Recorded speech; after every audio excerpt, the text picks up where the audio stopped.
Segregation, integration, inclusion. All words we've heard before within both contemporary education and wider society, but what do they mean to you? Let's take segregation. What is it? Separation, a divide, a difference? What about a cultural exclusion? What about a label attached to your child based on a societal construction, where segregation is in fact founded on the concept of normality, an ideology or idea which prevents universal inclusion and acceptance for your child, preventing equality? Just think about it for a second. Current policy and practice within the contemporary education system promotes an egalitarian discourse or framework of universal education, stating that all children have the right to be educated regardless of their background or ability, initially portraying inclusion. But is that really the case?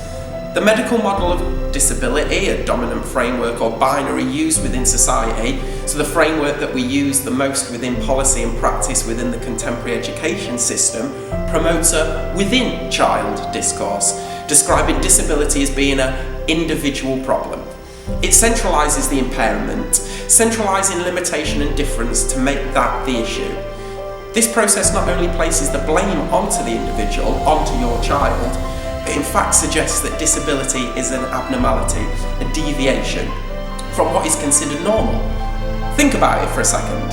This medical model framework suggests that your child is abnormal. How is that equality?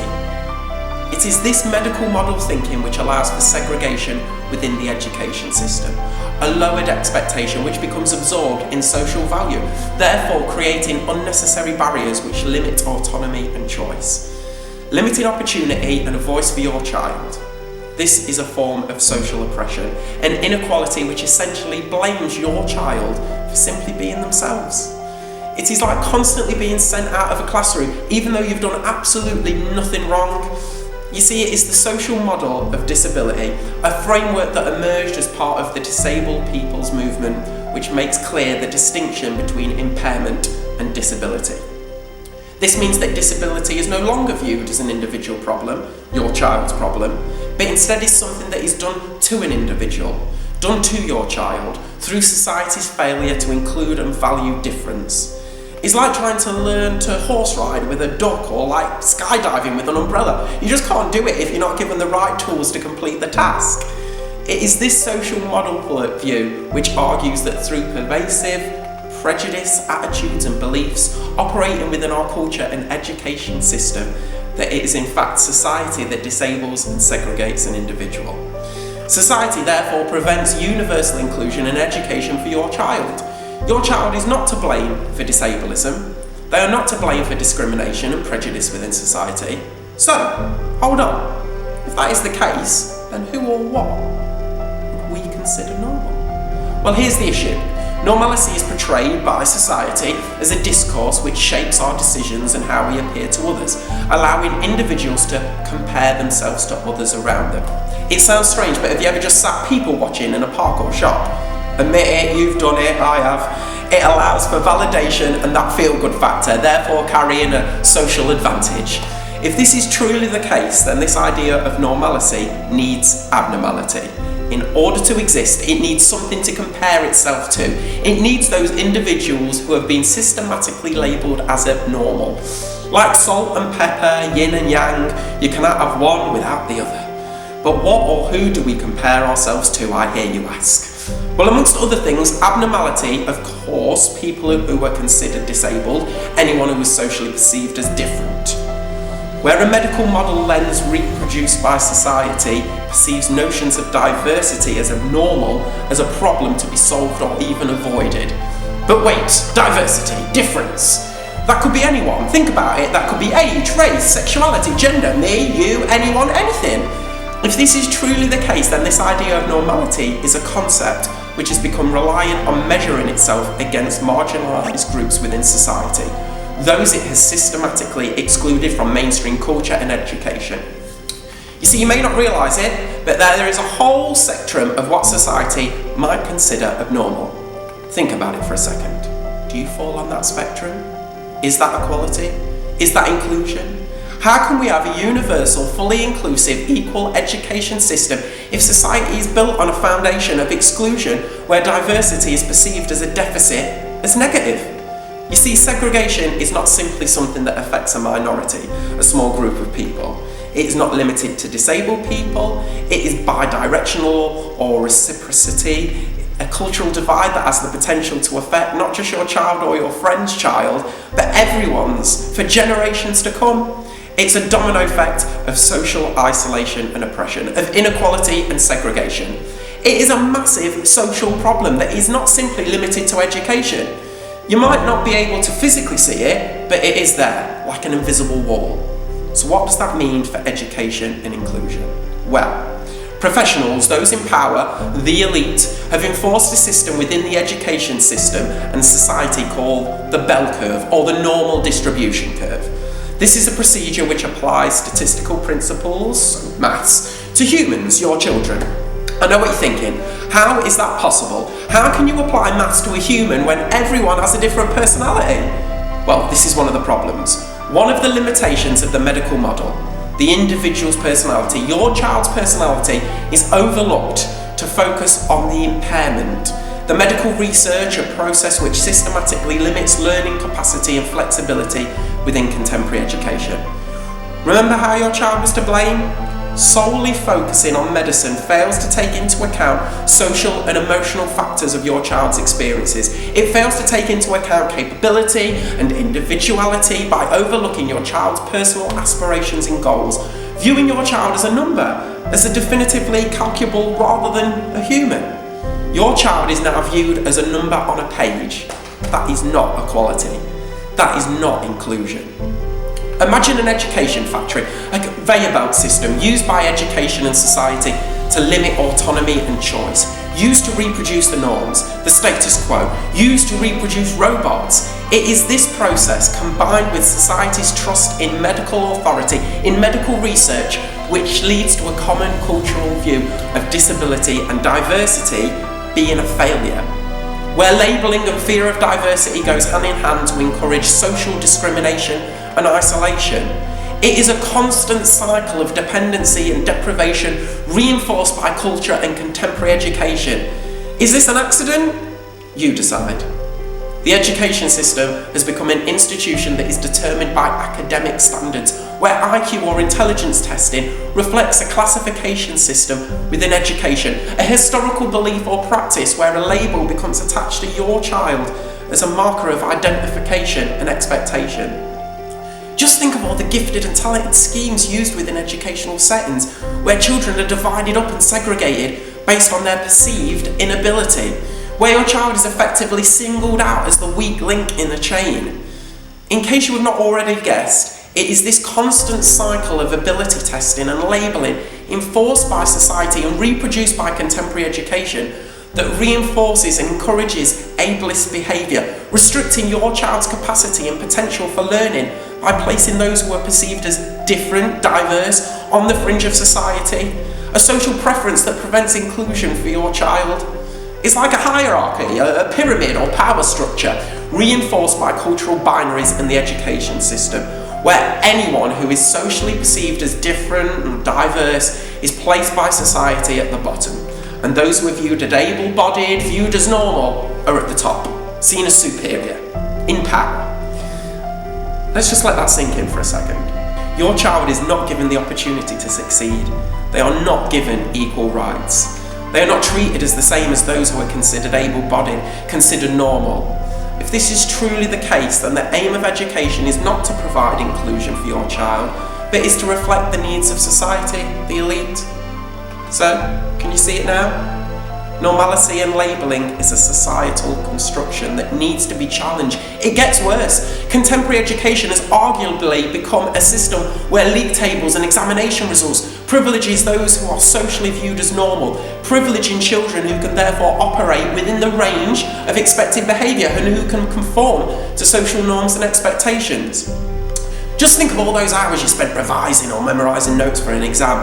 Should one test score really be used to determine your child's future? How can the contemporary education system be universally inclusive if if its main goal is to fuel competition, to reinforce that cultural hierarchy. It is this marketisation of the contemporary educational system that suggests that inclusion as a concept has an economic base. You can see the problem with this already. This is where education is treated as an enterprise, a market, where segregation is viewed as a profitable business, used as a scapegoat for an ineffective and damaging school system. It is this process which exploits and objectifies your child for financial gain, encouraging a transactional view of education, a cost-benefit analysis, which treats universal education as a commodity, a luxury rather than a right. This is capitalism, where the main goal is focused around making profit, making money, where disability, discrimination and prejudice is reproduced by the disability business. Think of it like this. We work to earn money, we then spend that money, and then we work more. It is this cycle of capitalism used within society which should be said to exclude and exploit diversity, segregating disabled people. These processes arguably result in two things. The first is to take the pressure off the government, allowing society to avoid its obligation to remove social barriers, allowing the continuation of a segregated schooling practice. And the second is that by implying disabled people are dependent on those who are considered able-bodied, suggests that they have an inability.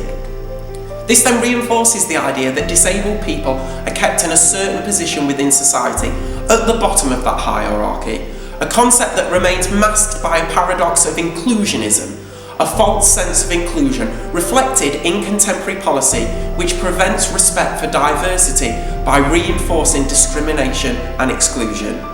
Is that really equality? It is this practice supported by a restrictive curriculum within an unsupportive environment which not only dehumanises your child, limiting voice, but also highlights a politics of resentment, a notion of normality that makes the assumption that all children learn the same way and have the same goals. This again leads to segregation, a systematic process of exclusion which overlooks your child's individual talents and aspirations, failing to take into account unpredictability, a process which arguably sets your child up to fail.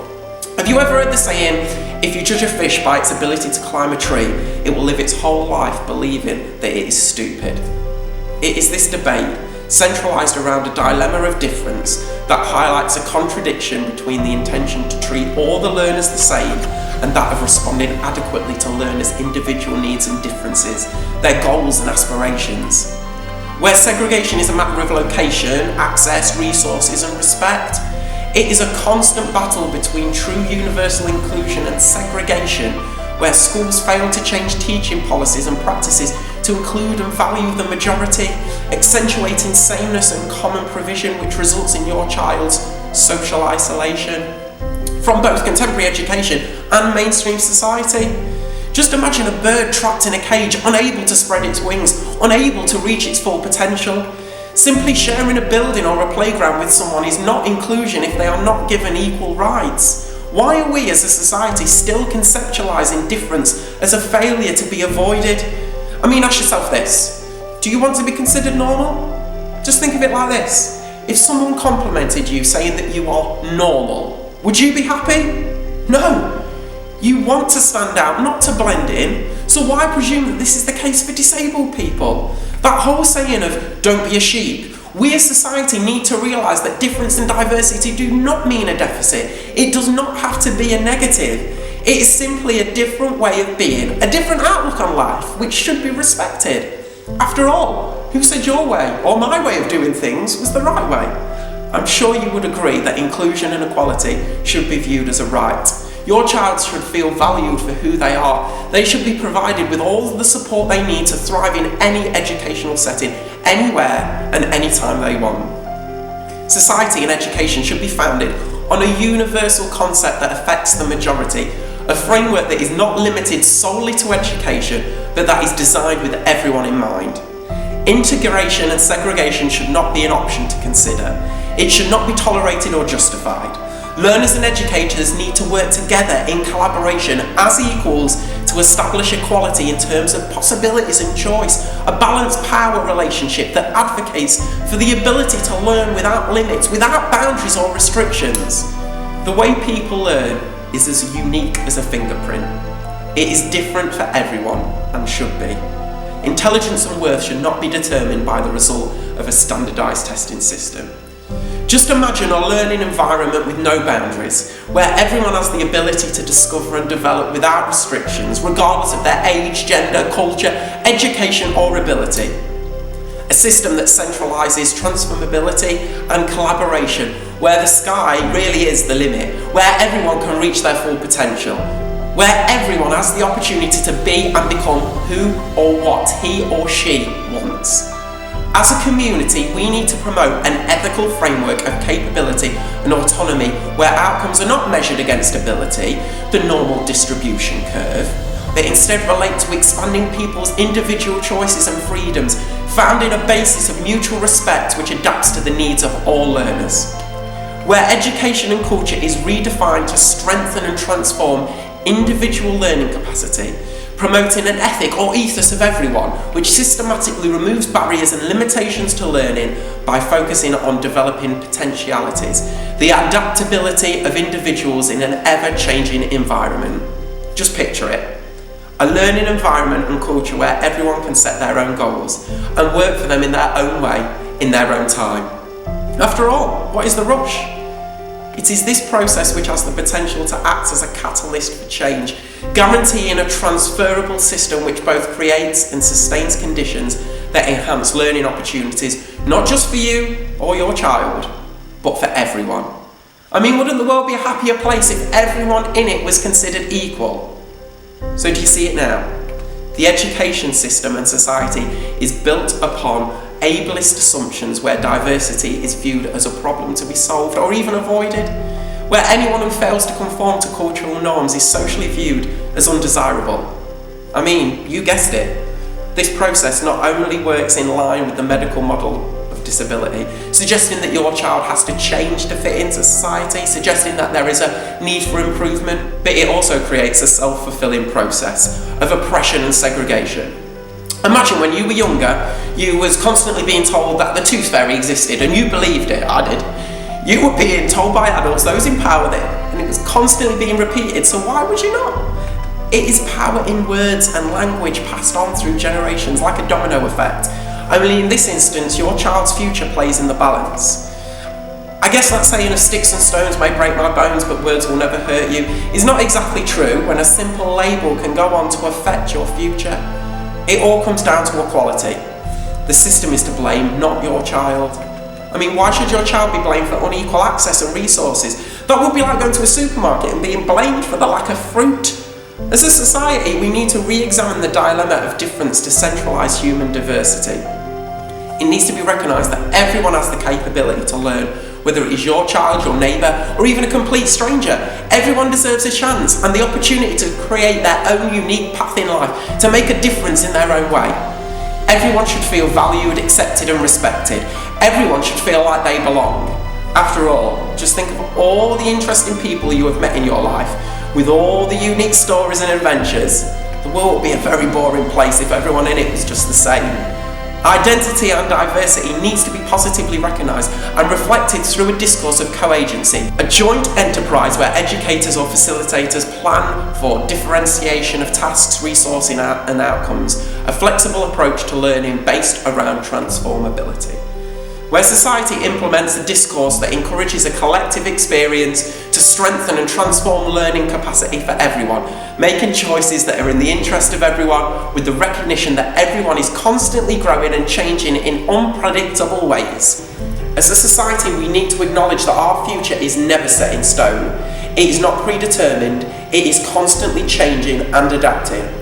It is this recognition of the relationship between the past and the future that allows us to have control over our personal development, to make decisions based on our personal well-being. Remember, things can always change and can be changed for the better. You have the power to and to create your own future. You have the potential to become whatever you value. Society needs to remove barriers to active engagement so that your child does not simply become a product of their environment, but a producer actively involved in their future. Just imagine a society where access isn't an issue, where universal design is just that, accessible by everyone. It is not considered an afterthought, but is in fact founded in policy and practice everywhere. A universal concept that not only promotes inclusion but also promotes community and friendship, a sense of belonging and value. We as a society need to realise that diversity does not mean deficit. It should not be used to justify segregation or unequal opportunity. Think about it. As a society, we should live as co-equals in a state of interdependence in a culture of neurodiversity. We should live in a society where diversity and individuality is celebrated and valued, where it is universally included within the community, viewed as the norm. Think of it like a jigsaw puzzle. It will not work without all of the pieces. Education should be universal. Inclusion and value should not be an option to consider. It needs to be recognised that segregation as a concept creates a constant cycle of deprivation and dependency that prevents a universal education system and equality. Take a look. Society implements the medical model of disability, which produces norms and expectations within contemporary education and culture. This then reinforces the stigmatisation and prejudice of marginalised groups in society, anyone who is socially perceived as different, therefore limiting autonomy and voice, a process which in turn reinforces capitalism and marketisation, serving to both reproduce and enforce segregation and oppression within education and society. So how do you break that cycle? Is it even possible?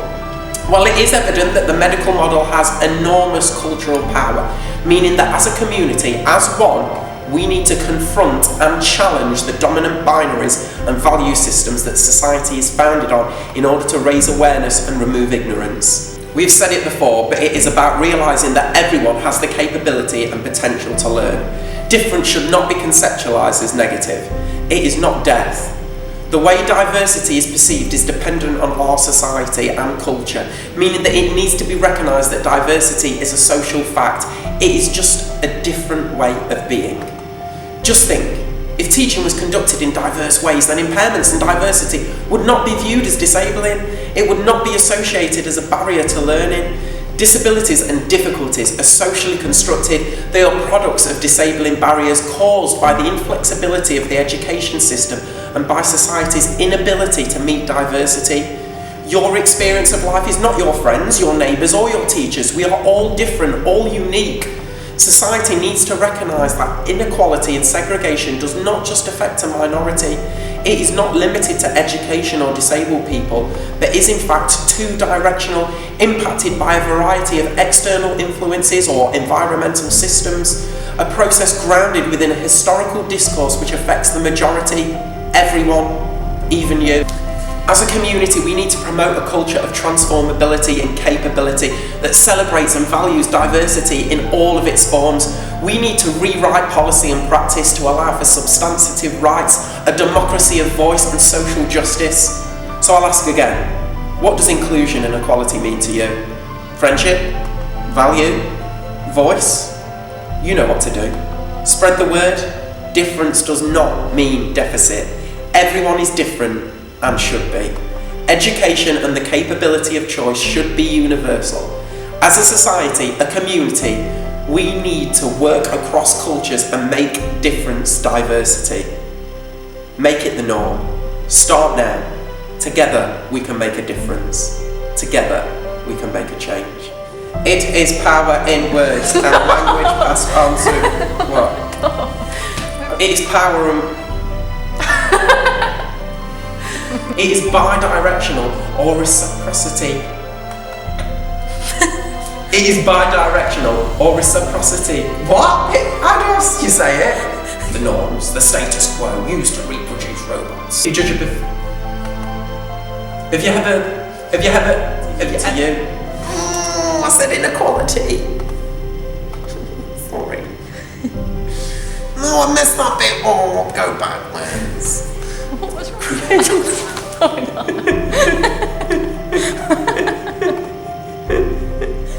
What makes me laugh is when it gets to a big word that I might struggle with and I do it right, you do this.